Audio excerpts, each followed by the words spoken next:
Ղարաբաղը ուներ նաև մեկ ուրիշ երաշխավոր դա Հայաստանի Հանրապետությունն էր,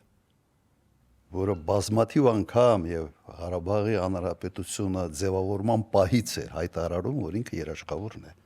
Եվ այդ մեկ երաշխավոր առաջինն է հրաժարվել իր այդ ֆունկցիայից։ Ինքը կողմ էր այդ բանակցային գործընթացի, երբ կանգնեցվեց պատերազմը եւ ստորագրվեց այդ նոյեմբերի 9 20 թվականի հայտարարությունը։ Իդեպ հենց Հայաստանի Հանրապետությունը, որը որպես երաշխավորող կողմ հրաժարվել է այդ ֆունկցիայից եւ մեղադրում է Ռուսաստանին։ Եվ ինքը զրոյացրել է Ռուսաստանի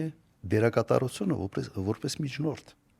Ռուսաստանը, գիտեք, երկու ֆունկցիա ուներ։ Մեկը ինքը միջնորդ էր այդ հակամարտության, մեկը պատերազմը կաղնեցնելուց հետո դարձավ երաշխավորող։ Եվ սա պրոբլեմային է, որովհետև միջնորդի եւ երաշխավորողի ֆունկցիաները խաչվում են։ Երբ Հայաստանը այդ ֆորմատից ինքը իրեն դուրս քաշեց,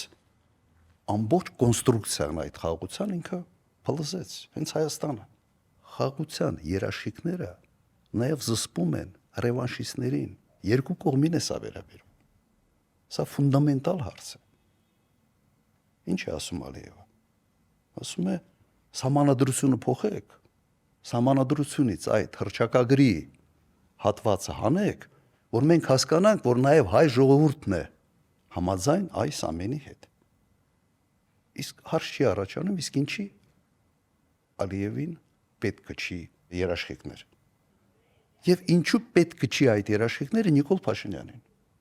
Կարող եմ նաև սա բացատրել։ Ինձ համար պարզ է ինչու համար ինքը չի ուզում երաշխիքներ, որովհետև երաշխիքների պարագայում Նիկոլ Փաշինյանի անունը ուղիղ չի կապվելու խաղաղության հետ։ Ինքը ուզում է այնպիսի խաղաղություն, որի ընկալումը ժողովրդի կողմից լինի հետևյալը։ Այս Նիկոլը եթե չի լինի, հաստատ պատերազմա լինելու։ Մենաշնորհը Իրանն է, այսինքն։ Այ հաստատ պատերազմա լինելու։ Բայց իրականում